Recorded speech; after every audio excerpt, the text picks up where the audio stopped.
Duggar.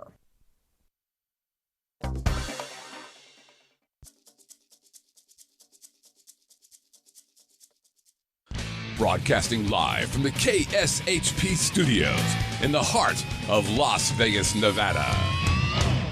It's time to get on the right side of sports betting. It's time for the Odds Couple.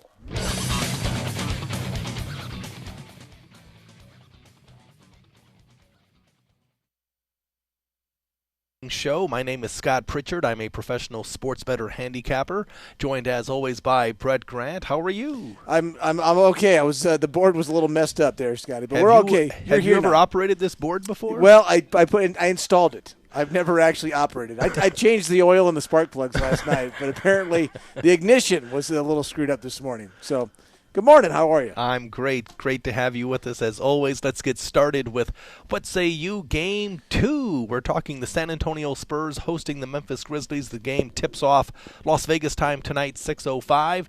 Game 1, easy winner. 105-83. The Spurs knocked off the Grizzlies, but don't let the final score fool you. It was not that close. What say you? It wasn't that close. The question is in Game 2 is how much can Memphis adjust to be in the game here in Game 2. Now, Memphis, if you remember, Scott, they were down 2-0 to the Clippers. They lost, I want to say, their first game to OKC as well. They don't mind playing from behind, so they're not in an uncomfortable position yet. Well, that's a good point. I mean, they are a nitty-gritty basketball team. I love the heart that this team possesses. The concern is it's a tough way to make a living. I mean, to constantly come from behind. Now, they lost the first 2 games at the Clippers, and, of course, they went on to win the next 4 games. But the concern was Blake Griffin, their star, meaning the Clippers' star forward, Blake Griffin, hurt. And that, I think, lends itself to the fact that the Grizzlies were able to come back and win that series. And then against Oklahoma City, the Thunder, without their second-best player in Russell Westbrook, the first game was a photo coin toss. 93-91, the Thunder won. Then the Grizzlies went on to win the next 4. But let us not forget, all games in that series were decided by 6 points or less, and one of which was overtime that the Grizzlies won. I like Memphis, as I've been saying for weeks and months on this show. They're thin. They have no bench. They have no outside shooting. They're starting 5 as good as anyone in the league. But again, the question is, what kind of adjustments do they make for Game 2 tonight? Well, I think the biggest one is getting Zach Randolph off on the right foot, scoring. He didn't have a basket until about 5-6 minutes left to go in Game 1. He only had 1 of 9 from the floor and just had a horrible day. And he actually said he apologized to his teammates. He felt horrible. He didn't sleep on Sunday night after the game. So you would expect him to at least try to make sure he's on the scoreboard. Now, the difference was the Spurs took him away. Now, can Lionel Hollins and the Grizzlies get him back? The Spurs fronted him. They double-teamed him. They dropped guys on him. They sagged on him. They took him out of his comfort zone. Now, you're going to have to make the adjustments on the other side to get your star player free. So it'll be interesting now to see what Lionel Hollins can do to get Randolph some shots. Brett, you mentioned that Zach Randolph only scored 2 points in that game, and he did not sleep after the game, but my guess is that was because he was sleeping during the game. Perhaps you're right. So he was well rested. He was double covered. He had 2 blankets on him. He was snoozing. He was comfy. Well, I think the Spurs, again, Pop, great coach, probably the best coach in all of basketball, did a great job as far as denying Zach Randolph the ball. Zach, he goes and gets offensive rebounds. In fact, it was an offensive rebound tip-in, basically, when he finally scored with about 9 minutes to go in the game. But we'll see how it plays out. I mean, Memphis Grizzlies fans are saying that, hey, Zach Randolph is going to be back. We're going to make some adjustments. We're going to win this game. San Antonio Spurs fans like myself simply say, listen, what are the odds of 2 of your big 3 stars not performing well, a la Tim Duncan, held to 6 points. Manu Ginobili not impressive in Game 1. So again, your two of your 3 stars for the Spurs played poorly, and yet they still won by 22 points. So the point spread for this game, 4.5, 5, a touch of 5.5 now. I mean, I would expect the Spurs to win. What say you? Well, you look at Matt Bonner, you look at what Kawhi Leonard did, and then you throw in Danny Green. Those 3 guys made 11 3-pointers in the game. I don't expect them to make 11 3-pointers. I'll tell you what. You can have your choice. Over or under 2 points for Zach Randolph, or over and under 11 3-pointers for those three guys for the Spurs. I think one's a sure over and the other one's a sure under going into that. Again, the public bets on what they last saw, and they will probably, my guess would be, pound the Spurs, thinking that they dominated the series.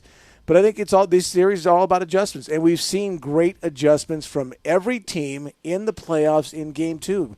Back to the zigzag theory, where teams, here's how we're going to be defended. Here's what we're doing offensively that it wasn't working. We have to make these adjustments to be able to make this a series. Well, the zigzag theory says to play the Memphis Grizzlies tonight. Recent memory says play the Spurs, where you're not paying attention in Game 1. Right. But you talk about, well, the Spurs as a team, 14 of 27 from the three-point line. Now, of course, that's a bit of an anomaly. That was a franchise record in the playoffs for the Spurs to hit at such a high frequency. But overall, the team shot 53% from the field. But I look at the Memphis Grizzlies, a bad outside shooting team. Pondexter, a role player, right, bench player, average on his best day, 5 for 9 from the three-point line. That's not going to happen again. So it's going to be very interesting to see how this series continues to play out. Again, I have a lot of respect for Lionel Hollins and the Memphis Grizzlies, but you throw in home court where the Spurs have only lost 6 times in something like 50 games. I mean, I don't know if they're going to cover the number. I do expect them to win. Well, if Zach Randolph gets to where he normally is, if he's in the 18 to 24 point range, it's a different series again. It's a different game tonight. And obviously, if he does do that, that means the Grizzlies are able to control the pace of the game, play their dirty style. Not that dirty is a bad word, but nitty gritty, in your face defense, which they didn't do. They're upset with their defensive effort as much as anything else. Tony Parker said, "Hey, if you think anybody in this locker room is happy that we're up 1-0 after we were up 2-0 last year in the Western Conference Finals, you'd be mistaken." They know where they were last year. They know they screwed it up against Oklahoma City, and they know they have to continue to play hard, and this Memphis team is very capable. And the biggest difference, though, and we've talked about this, is the lack of depth on one bench versus the terrific depth of the other team. Well, and you look at this matchup, and for the Grizzlies, it's basically high-low combination of Marc Gasol, Defensive Player of the Year, and then, of course, down low you have the Zach attack, Zach Randolph. But the Spurs have done a good job within Game 1 of fronting Zach Randolph, double teaming, helping, and then also making sure that this was nice to see, because it's like I question, do these coaches not watch any game film? I mean, never mind that Marc Gasol is 9 feet tall. The guy is a dead-eye shot from 15, 20 feet out. The Spurs contested any and all shots from Marc Gasol because Marc, believe it or not, he does not want to attack the paint and go inside. He's a very good defensive player in the paint, but offensively, in my opinion, he's a bit soft because he fell in love with the outside shot, and teams have made a mistake of not contesting those shots. You're listening to The Odds Couple on KSHP AM 1400 Radio, live and worldwide, Vegas Video Network. My name is Scott Pritchard. I'm a professional sports bettor handicapper featured on my site, pritchardspicks.com. Be sure and check it out. Some of the information is free. Some of the information you do have to pay for. Just remember, my friends, whether you want free advice or you want to pay for it, the most expensive advice is free advice. Also, you can check me out on vegasinsider.com. We have 1 million views per day, sports betting information site. Tim Donaghy, former NBA official from 1994 to 2007, reached out to me a few weeks ago. I'm now one of his premier handicappers on his site, refpicks.com. So we have Game 2, Zigzag Theory alive and well. It says to play the Memphis Grizzlies. Now, the Grizzlies have been hot, man. 10-0 going into Sunday's game, ATS against the spread. Well, and the other trend is they're 5-0 against the spread following an ATS loss, which is also the scenario again tonight. But the Spurs obviously broke that streak on Sunday with the Game 1 win. And the Spurs, by the way, 4-1 in their last 5 games against the spread. So a couple of teams that are in good situations tonight. Something's going to buck the trend here tonight as you go into it. Both of these teams, well, I guess the Memphis Grizzlies have lost 3 games in the playoffs. The San Antonio Spurs have lost 2. And so it's going to be, the total for this game hovering right around 181.5. We talked about during the course of the regular season, the Grizzlies were a dead under team. 48 of their 80 games went under, 32 went over, 67% winner, just blindly betting the under. Yet in the playoffs, it's kind of an overlay or an underlay, if you will. The odds makers know this, the line reflects it, and the value has been in betting the over. So like anything else, you want to take he with the most information generally wins. That's applicable in everyday life. It certainly applies to sports betting, and we're big on education, some entertainment, even some humor here on The Odds Couple. Very little. Very little. But the idea is we share the information. It's your money. Respect your money, and ultimately you decide what you're going to do. Well, when you look at a game, any game, forget about tonight's game or any baseball game, you could get lost in all the numbers that you want to shuffle. So from a professional handicapping standpoint, which ones do you pay attention to? Like there's the minutia, which I would call tonight. For example, the Grizzlies are 7-1 in their last to the over in their last 8 Tuesday night games. Does that have anything to do with anything? Nothing. Okay. It has it's nothing. Like, thanks. Well, they're great on Tuesday. They had a Snickers bar. It's kind of like you saying that you have a tough time picking winners on Tuesdays. But it's true. It has nothing. But there's no validity to that. Crap. It's just a coincidence because you're a sharp player, a sharp bettor, handicapper, a winning player. But on Tuesdays, you struggle for whatever reason. Well, now that's carried over to every day. Any day, anything that ends in a DAY, I'm in trouble with right now.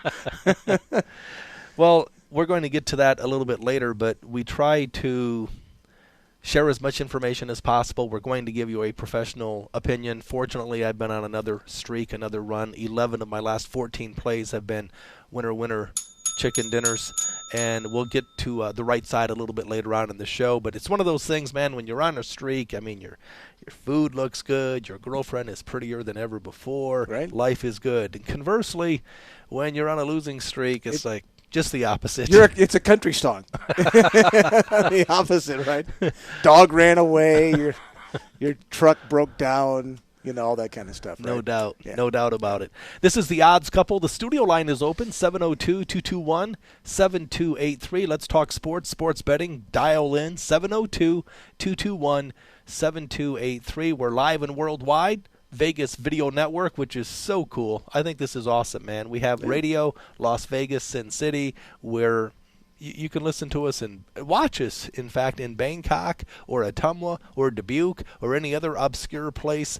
It's super good. The live chat is up and running on Vegas Video Network, so keep those live chat questions and or comments coming. Scott Pritchard alongside Brett Grant. We do have Game 1 taking place tomorrow night. Wow, these two teams have been off for a while. The Miami Heat, they're at home taking on the Indiana Pacers. The point spread at last check, 7.5. The Heat are favored. The total on this contest, I'm thinking, right around the same as the Memphis-San Antonio game. It's 182.5.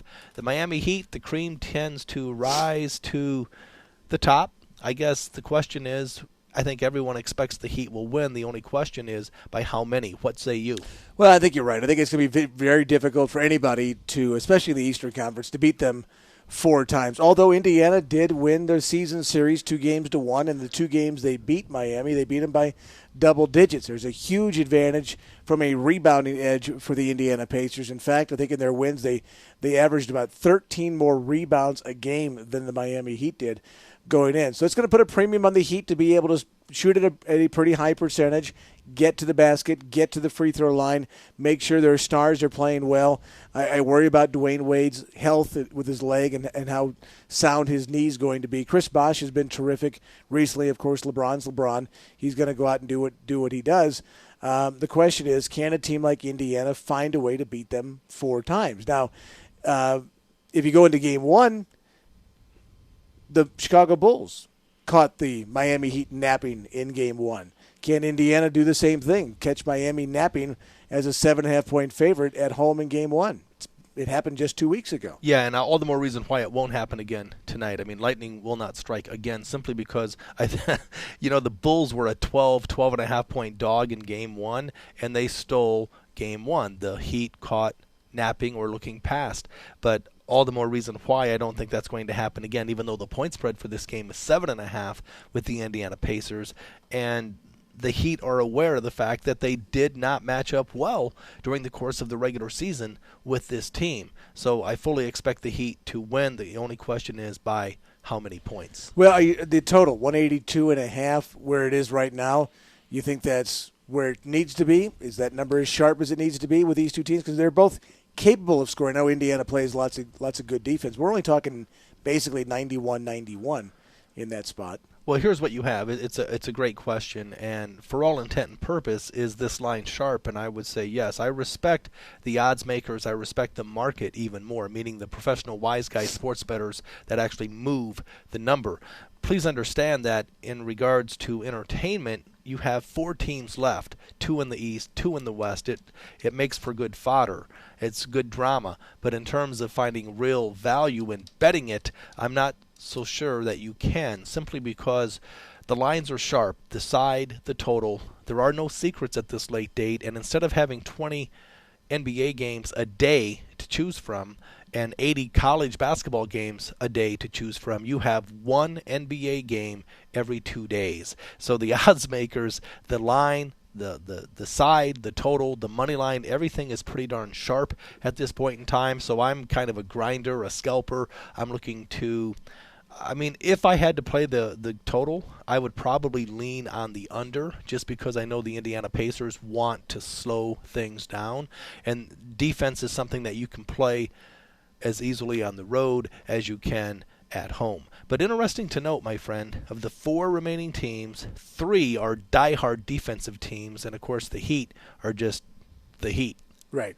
Well, both these games really kind of opened 183.5, and the game tonight's been bet down to about 181.5 at certain properties in town. There is a 182 out there. Tomorrow's game, 82.5. There's an 83 out there. So there's not necessarily square numbers all over the town.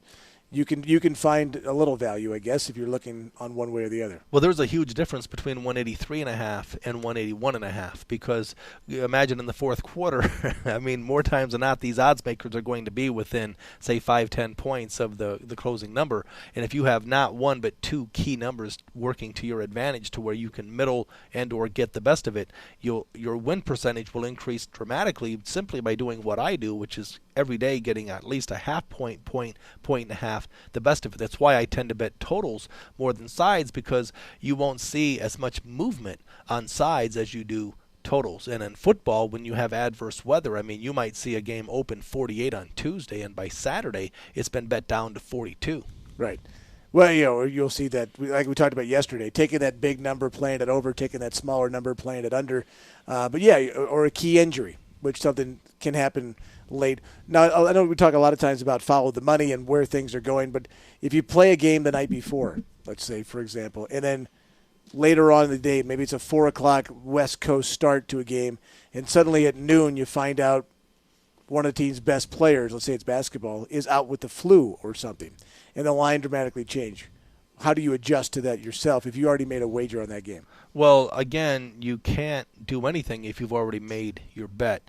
Now, I'll give you an example. To validate your point, last night I bet the total on the Oakland, Texas game for tonight over 8.5, minus 15, minus 20 is what I played, only to find I released that on our show today, only to tell my good buddy Jacob Cannon, hey, I have to get off that game for the viewers and the listeners because it's been bet up to 9. It's nice for positive reinsurance knowing that otherwise, guys, professional sports bettors see what I see. You want to be on the move early or against it late. So I would never, and you might say, gosh, how is it that you like over 8.5, but you don't like over 9? Well, there's a huge difference between the two. If the game is 4-4 late, or if it goes 5-4, we know 9 is a key number in the American League, just like 7 is a key number in the National League. So there is a huge difference there. I cannot play over 8.5 minus 15 or 20 and then play over 9 or release over 9 minus 15, 20 cents. So I had to respectfully get off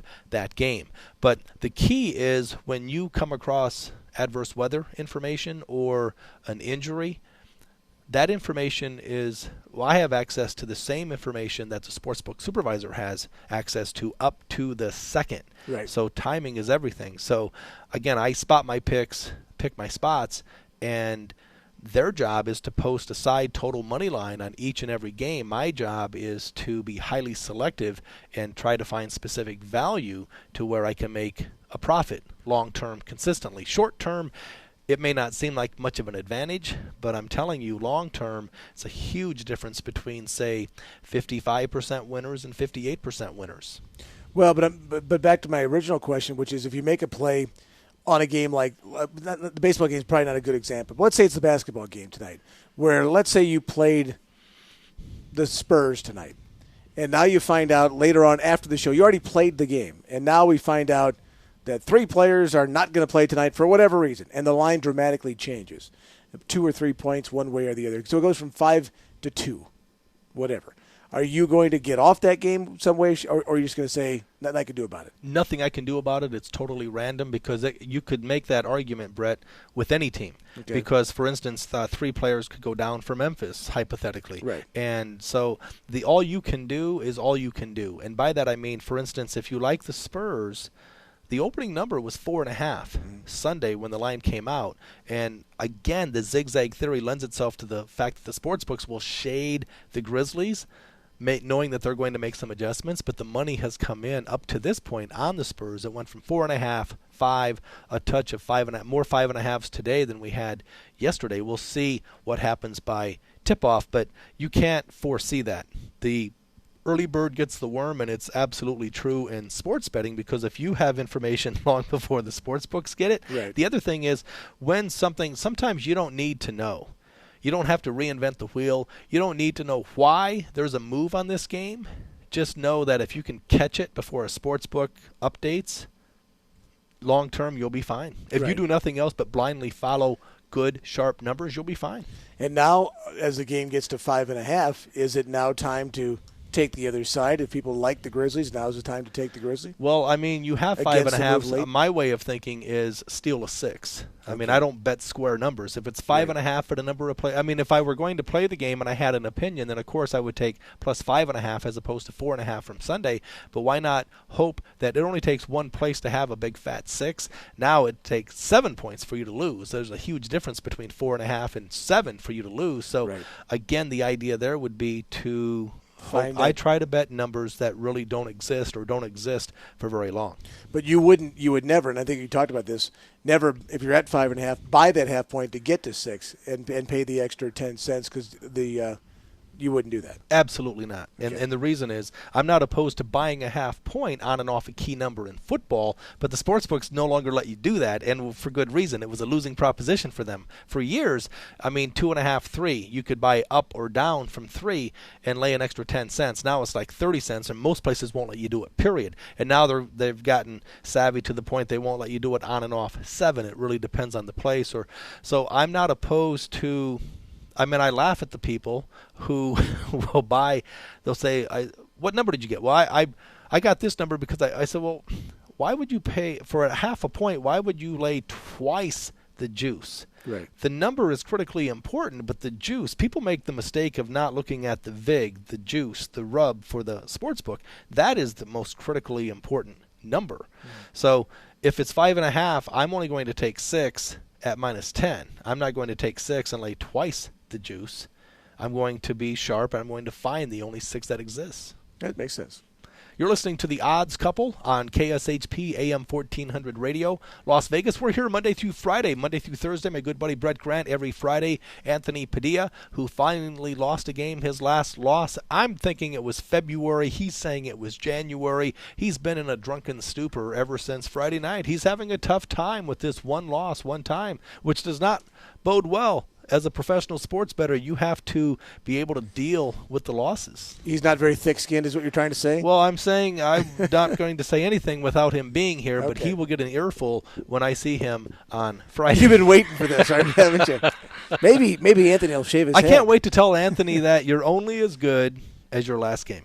That's all I can say. I don't want to hear about the 13, 15-0, but it's remarkable what my good buddy Anthony Padilla has done. Because I'm a professional, and I've been doing this for 30 years. And, yeah, I'll go on streaks like you're seeing now, 11-3, and having a very good football season, 60% winners ATS against the spread. That's what I've done consistently long term. And then imagine how I feel when I have a very good friend, a comedy headliner here in Las Vegas who's a sports nut, who's not a sports bettor, come in and outpick me. It's not like I went 35, 40, 45% and he outpicked me. I think I've hit 60% and he's I'm calling him bus driver because he's taking me to school. I think it's the lack of pressure on him. Maybe that's it. Because he's not taking the Benjamins out of his pocket. Yeah, it's possible. Yeah, it just changes everything. He's just throwing darts. It does. It's a little bit of a difference, don't you think? Well, I think there's a huge difference. There you go. Do you want to tell him or should I? I'll give you a quick story. So I have twin boys, right? They're looking at the NCAA basketball tournament. Say, Dad, we want to make a parlay. Like, okay. So they say, okay, here's the games we want to do. I know you're not a parlay fan. It's a little $10 parlay, 3-teamer. And I said, okay, I'll book your action for you guys. Okay. So they ran off to do something. They came back, and it was Ohio State playing, I think, Iowa State in the NCAA basketball tournament. And they had Ohio State, and they ended up not covering, I think, by a point. And my one sentence says, this is way too nerve-wracking. I'm never doing this again. I go, good. So he figured it out real quick. He goes, and of course the other two games won. And he goes, I can't take the pressure. I'm not doing this anymore. Anthony needs to have some of that. That's a great analogy, and here's the difference. You always want to play the game. You never play the money. So, I mean, if you're sharp and you're a good handicapper, and that's why I say you have to check your emotions at the door, I've often said, ladies will say that men are not emotional. It's like you never watch your man watch a football game, especially if he has money on it. Exactly. He's going to try and buy you that diamond ring, yes. Right, no doubt. Oh, sorry, honey. Can't do it. Didn't happen. I remember, it was my first ex-wife. I remember. That's a great way to start a story. Taking I remember my first ex-wife. I'll never forget. What's her name? I have no idea. I'm sure your lawyer knows who her name is. I will say that years ago, imagine being a professional sports bettor and you take this seriously. And I forget the game. I think I had the Browns plus 10, and they lost 35-0. And she said to me, who did you bet? I said, I bet the Browns plus 10. And she said, why'd you do that? Exactly. Like, what are you, some kind of an idiot? They lost 35-0. I said, it's a lot easier after you see the final score. Exactly. All right, let's get going with Spin to Win. Time to bring in the wheel. We're looking at Game 2 tonight. The Memphis Grizzlies taking on the San Antonio Spurs. Spurs are favored by 5. Spin to Win has to do with having an objective mindset, checking your emotions at the door. Is it the door? Is that what we're talking here? Yeah, I think so. Easy for you to say. Check your emotions at the door. The smart better bets with their head, never their heart. I'm going to be forced to make an argument for the Grizzlies or the Thunder. Actually, I don't think the Thunder are playing. Oh, it's the Grizzlies and the Spurs. Hang on. It worked. Teen Wolf. You got Teen Wolf. Wait, that's a Grizzly. I have the Grizzlies. It's Michael J. Fox. Zigzag Theory, alive and well. Memphis Grizzlies plus the 5, plus the 5.5 might present some value. I'm not saying it does. I'm saying it might because the wheel says I have to make an argument for this team. The Grizzlies, come on, man. There was a reason why they were 10-0 ATS against the spread. It's because they don't get any respect. And so oftentimes they'll win the game, they'll cover the point spread, but even in those rare instances where they don't win, they'll keep it close, keep it competitive. You saw that Game 1 against Oklahoma City Thunder. They lost the game, but they covered the number because it fell 93-91. They were getting 3.5 points. Tonight, they're getting 5 to 5.5, and as much as I love the San Antonio Spurs, points mean more than opinions. Underdogs are oftentimes undervalued. Memphis plus the 5. Winner, winner, chicken dinner. Across town right now, I just happened to look. Everything's at 5 in Las Vegas right now on the game. And now I've got the team that won by 20-something in Game 1. They shot the lights out, played very well, very comfortable in their own skin. I get to say I got Pop. Pop knows best, right? I get to steal Scott's line. I'm so excited about that. I've got the team with the great bench versus the team that has no bench. and I got the home team, and we know the Grizzlies are a team at times that will struggle to score points, where we know the Spurs can go anywhere on the floor and get points, whether it's at the point guard spot or the 5 spot, and all points in between. I think 5 is a very low number to me, and I like the Spurs in this spot at home. Odds Couple on KSHP, AM 1400 Radio. Scott Pritchard, professional sports bettor, handicapper, featured on Pritchard'sPicks.com, joined by Brett Grant, the GM at KSHP, AM 1400 Radio. We're live and worldwide. Vegas Video Network. The studio line is open, 702-221-7283. Also live chat up and running on Vegas Video Network. Any questions, concerns you might have in regards to sports, namely sports betting, we would love to hear from you. We're going to take a commercial break. We're going to come right back. Have you ever thought you should be on the radio? Or have you considered doing an online video show or podcast? If so, now is your only chance to do both at the same time. KSHP and the Vegas Video Network have teamed up to provide the only multi-camera broadcast quality video and live radio simulcast in Las Vegas. And instead of having your show played at some ungodly hour, the KSHP Vegas Video Network partnership is producing shows that play from 10 a.m. to 3 p.m. Monday through Friday. Imagine having your own radio show broadcasting to the entire Las Vegas Valley, and combine that with an online presence that is viewed in all 50 states and 150 countries, both live and on demand. This is a first and an outstanding opportunity to give voice to your business, your ideas, and your talent. If you'd like your own show on KSHP and the Vegas Video Network, contact us today at 221-1200. That's 221-1200. Welcome back to the Odds Couple on KSHP AM 1400 Radio, Sin City, Las Vegas, Nevada. I like it. I like it. I love it. I want some more of it. All right, Tim McGraw's in the studio. Not really. Okay, Vegas Video Network, we're live and worldwide. We would love for you to reach out to us on the Odds Couple. Email us at oddscouple@vegasvideonetwork.com. That's oddscouple@vegasvideonetwork.com. We would also love to hear your voice on our show. Simply go to our site, Vegas Video Network, right-hand side, red bar, click there, middle of the page, green bar, hit the start recording button. We have live chat. It's up and running. Studio line open, 702-221-7283. Also, if you do miss us live, no worries. You can check us out, Vegas Video Network, YouTube, iTunes, Roku, sports betting, sports, you name it, we're talking about it. Where do you find frustration? Are you kidding me? I tell you where I find frustrations. It's with pitchers not closing games in baseball. The blown save. I know you're going to talk specifically about one, so I won't talk about that particular game yesterday. But I'll give you an example of, there were several of them yesterday. And the art of the save, yes, this will be the final year that we have Mariano Rivera, the greatest closer in the history of the game. And it's hard for me to say that, to praise a Yankee, but I will. There's no question that Mo has been the best the game has ever seen. Basically with a guy that throws one pitch, and he's been able to get guys out all the time. There was a game yesterday between the Seattle Mariners and the Cleveland Indians. Seattle's up one run in the bottom of the ninth. A ground ball to the first baseman. He tosses it. We practice this thousands of times in spring training. Tosses the ball to the pitcher. What's he do? He drops it. He drops it. It ties the game. They go into extra innings. The Mariners in the top of the 10th. I think it was Mr. Smoke homers to give the Mariners the lead back. Now they're up 8-7. We go to the bottom of the 10th, and the Indians get a base hit. Then they hit a guy, and then a 3-run homer after the guy who hit the homer, by the way, tried to bunt on strike one, whiffed. Then it ball one. Then here comes strike two. He tries to bunt again, whiffs. Ball two, ball three. Screw it. I'm not going to bunt. I'm just going to hit a 3-run homer. The Cardinal game last night, Mitchell Boggs was in late in the game. The Cardinals weren't actually in a save situation in this particular spot, but Jason Mott was injured, got sent down.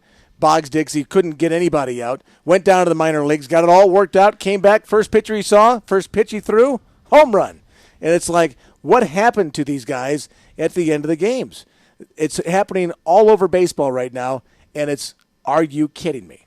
with the lack of closers. Well, you talked about the St. Louis Cardinal closer. I mean, he's been one of the main guys. Rivera's been a star for the Yankees, and oftentimes, like I say in basketball, it's not who is starting, it's who do you have come off the bench. And in baseball, last year, the Baltimore Orioles were one of the best. They were like something ridiculous, 77-1 after holding a lead after the 7th inning. So, I mean, it's interesting. Again, who do you have closing out these games? And the Cardinals, up until recently, they've been right there. Well, they're using Edward Mujica now, who's been, for some reason, came out of nowhere and has been terrific for them.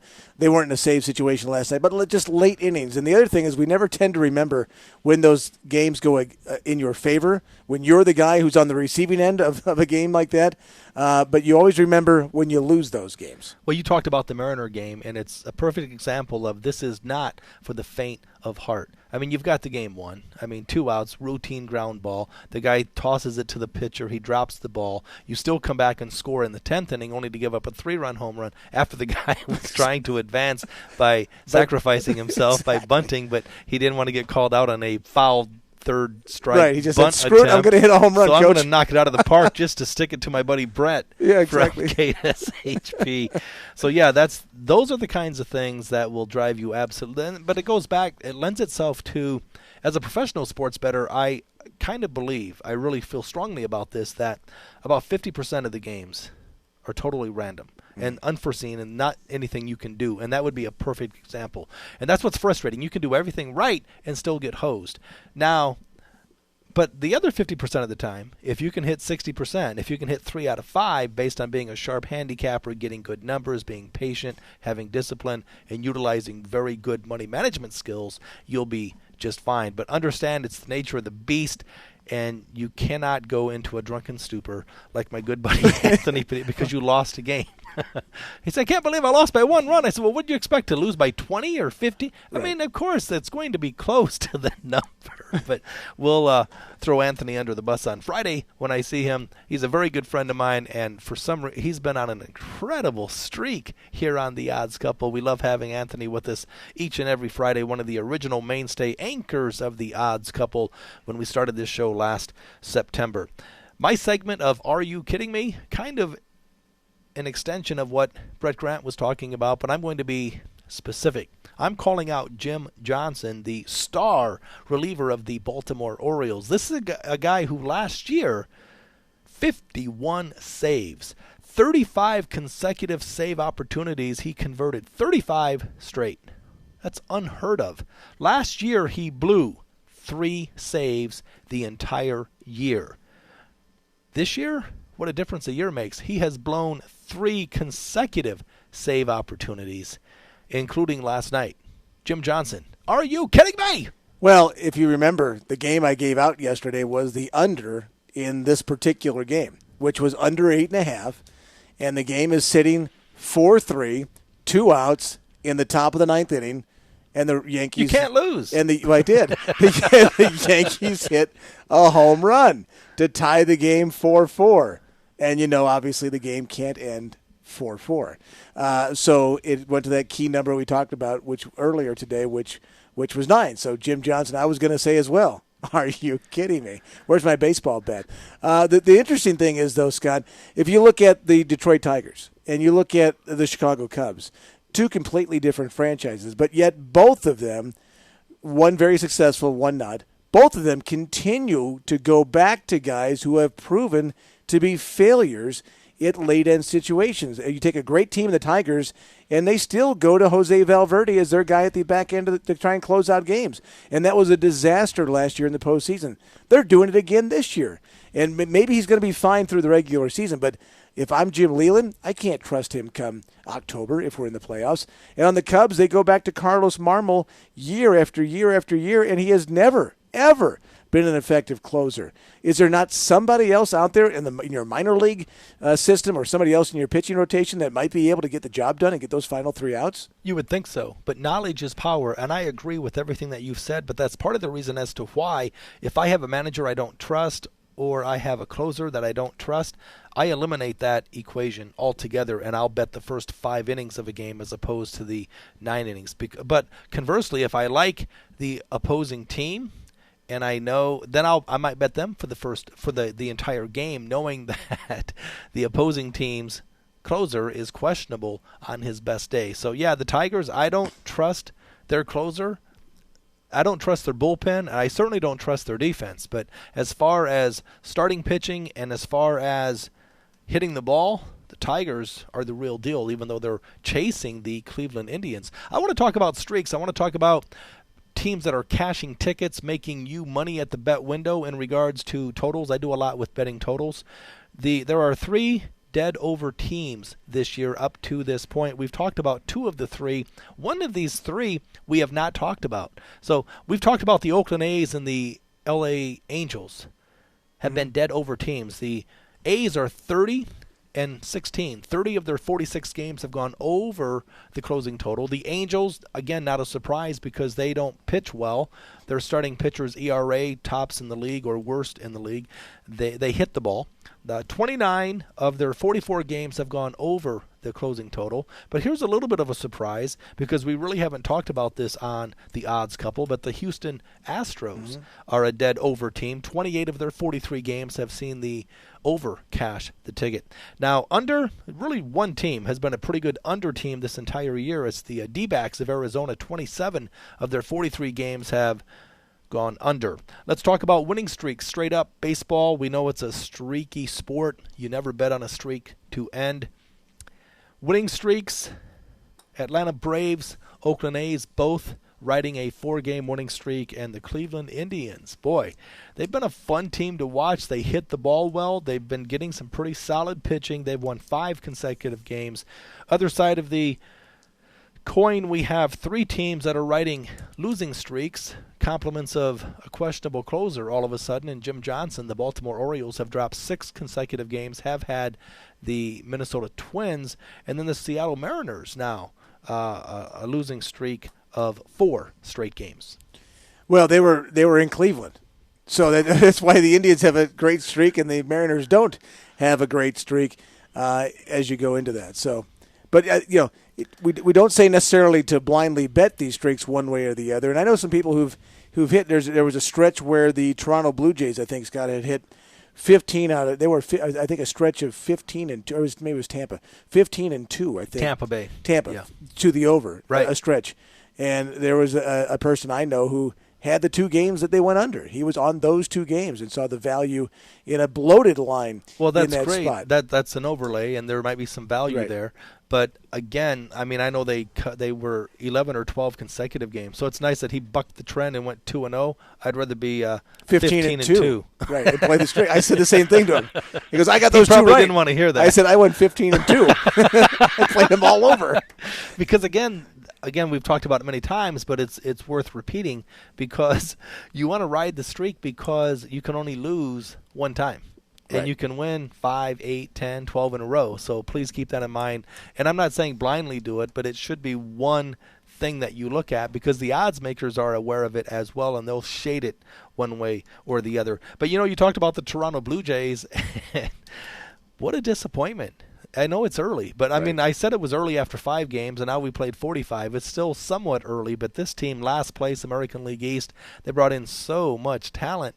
And I want to talk a little bit about how the sportsbooks have adjusted their future prices. I talked yesterday about the Texas Rangers might present some value for the American League pennant simply because they had a 6.5 game lead. No other division. You can't win it if you're not in it, meaning you can't win it if you're not in the pennant. And we have 4 teams that will make, or what do we have now? 4, 5, 10 teams. They change it. In the playoffs? Yeah. Well, you have 3 wild cards. Well, you have right. So you have, but the idea is if you have a 6.5 game lead in your division this early, and the A's, who are not projected to be all that solid long term, the Texas Rangers will get in to the American League playoffs. And so we talked yesterday about that might present some value. So I did some research. I took a field trip yesterday in the spirit of this show. They let you in the library? They did. But now the thing is, the adult superstore is not a field trip. Are you sure? It is in my world. Okay, well, you look at a number of teams where the sports books have started to see that they've had no choice but to adjust their future plays for the World Series. For instance, the Texas Rangers have gone from 20-1, where they open, bet down to 8-1. And for all intent and purpose, you're probably looking at half that for the pennant. So chances are 4-1 to win the American League pennant today. The Cardinals opened at 16, been bet down to 10. Yankees 25, bet down to 12. Boston Red Sox 30-1 to start the season, bet down to 12. And the Cleveland Indians 60-1, bet down to 25. So we're seeing some movement on some of these teams that have surprised. And conversely, you look at the Angels and or the Dodgers, two teams favored or picked to be in the top 2 or 3 of their respective leagues, right, failing miserably at this point. Now, if you have a bet on a team like Cleveland at a big odd like that, and you see it drop so much, is there anything you can do? It's a marathon season. A million things can happen. Do you just sit back and wait for the playoffs? Hopefully they'll make the playoffs, or what can you do? As far as, do you bet them today, you mean? Yeah, I mean, you already lost the value in that. Exactly. I'm just saying, no, is there anything else you do from a hedging standpoint to go through? No, I have nothing you can do today. I just want you to know, I have the Indians at 70-1. To win the World Series? To win the World Series. You need to file that into your waste paper basket, because I would be more impressed if you told me that before the season. I do. It's before the season. I understand, but I would be more impressed if you told me that before the season, because it makes me wonder, what else are you not telling me? You're telling me after we know now it's 25-1. You're telling me I told you about the Spurs at plus 250 when the Oklahoma City Sun, way back when. There's 160 games to play. I made the wager on April the 7th or something, and I have them to win the American League as well at 45-1. 45-1 to win the American League. That's great. Again, I would be more impressed if you told me that when you did it, as opposed to now where we know it's a good bet. You understand what I'm saying? I got you. Because the whole idea is to see it before. Well, I saw it before. I just didn't tell you before. Just like, well, but that's the point. But that's my point. What else are you not telling me? I mean, did you bet the Angels and you're embarrassed and now we don't hear about that? I will tell you the teams I bet. Okay. I have the Cardinals at 20-1. I did play the Orioles at 45-1. I played the Indians. Those are my 3 plays, and I played all of them. Actually, I played the Cardinals in January at 20-1, and I played the Orioles in January at 45-1, and I played the Indians when the season began. Those are my 3 plays. But I hope you understand what I'm saying, because as a matter of professional courtesy and based on, I mean, everyone knew that the New England Patriots started out 1-2, and I was singing a song. Hey, I bet numbers, not teams. I have the Pats at 5-1 to win the AFC Conference Championship. So, and now this year, I have one team, the San Antonio Spurs, to win the Western Conference. So I'm not afraid to lose. I mean, I bet numbers. If I'm getting plus, and I'm getting 5-1 on the Patriots, even when they started out 1-2, you couldn't get 5-1. So it's really about numbers more than it is teams. Gotcha. You're listening to The Odds Couple on KSHP AM 1400 Radio. Great to have you with us. We're here Monday through Friday. Monday through Thursday, my good buddy Brett Grant. Every Friday, my good buddy Anthony Padilla. This show is about sports betting, putting money into your pocket. Check me out, Pritchard'sPicks.com. That's Pritchard'sPicks.com, VegasInsider.com, RefPicks.com. This is the part of the show where Brett and I put money into your pocket as we together put you on the right side.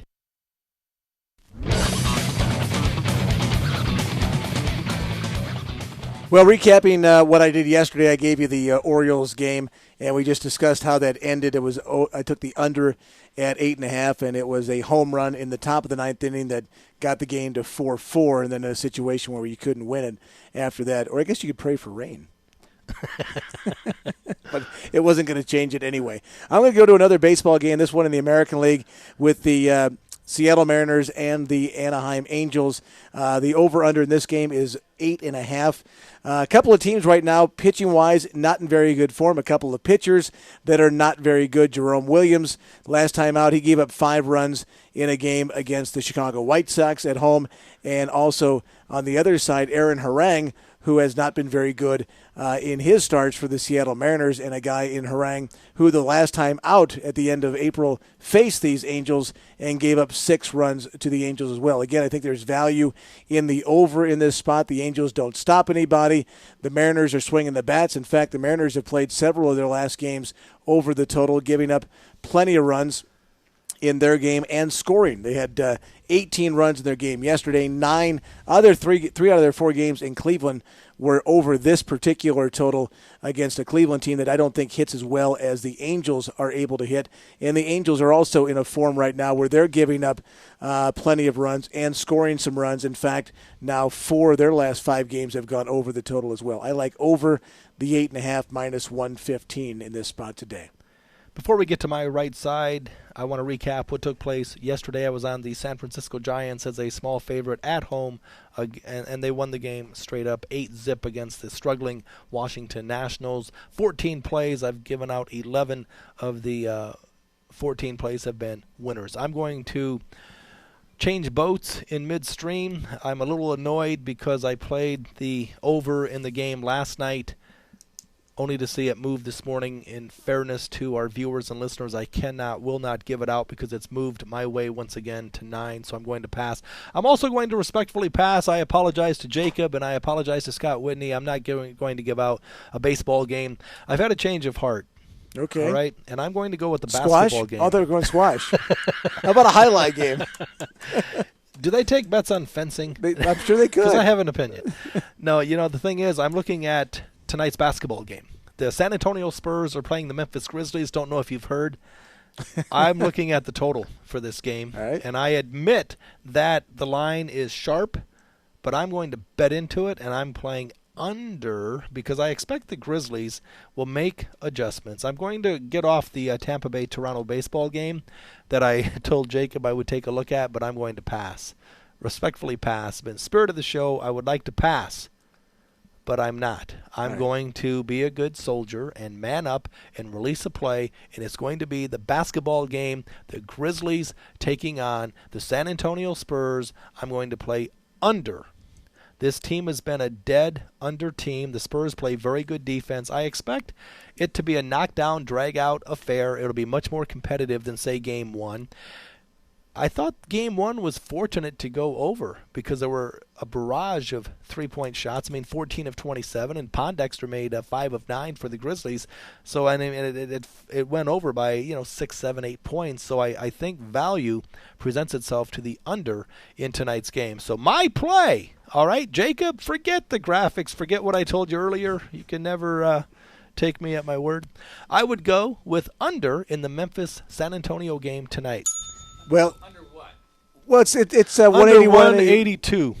There are some 182s in town, and there are some 181.5s as well. But there are some 182s. Under 182 is the play. There you go. And you did this against your better judgment. No, I own everything that I say.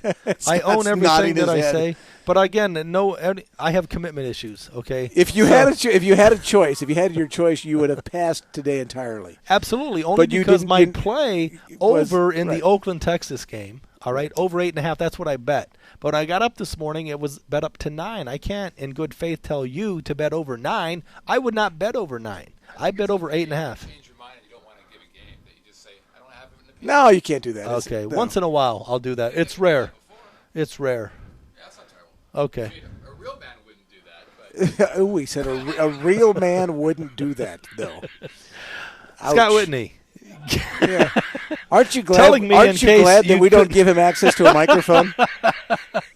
He said, Scott, you can pass. He said, you can pass on the play, and then he tags it as he's closing the door. Yeah. A real man wouldn't do that, exactly. But you can do it. Yeah. So thanks for the love and support. No pass, no. He's always got my back. Yeah. Is that a knife? Exactly. I have a question for you. Oh, he does have a microphone now. Wait, we got a minute. We haven't got time. We have about a minute left. So but I do want to ask you this. Way to think about this for tomorrow. Have you ever analyzed a loss and looked at what happened and said to yourself, "Oh, I see where I made my mistake," and then as a result of that, change the way you've analyzed subsequent games? Every day. And the reason is it's a 3-hour contract. And I get on and off teams based on what's happened. And it based more on anything else, Scott, on what the line is. Because the sports books may see what I saw, but they may overreact. So, yeah, I'm always analyzing, evaluating, and tweaking. And I'll get on and off teams. It's basically a 3-hour contract. Nothing more, nothing less. So in other words, you said you've analyzed it one way. It didn't go your way. And you're like, oh, I see where I missed it. And then you changed your well, I analysis either moving change forward? or I'll respectfully say, I don't know. I did not read this correctly, so I'm Yeah, going yeah. to lay low and look for a hockey opportunity Okay. as an example. You're listening to The Odds Couple on KSHP, AM 1400 radio. We're live and worldwide, compliments of Vegas Video Network. We're here every day, Monday through Friday, 10A to 11A. Check me out, Pritchard'sPicks.com, VegasInsider.com, RefPicks.com. For Brett Grant, I'm Scott Pritchard. Good luck and goodbye.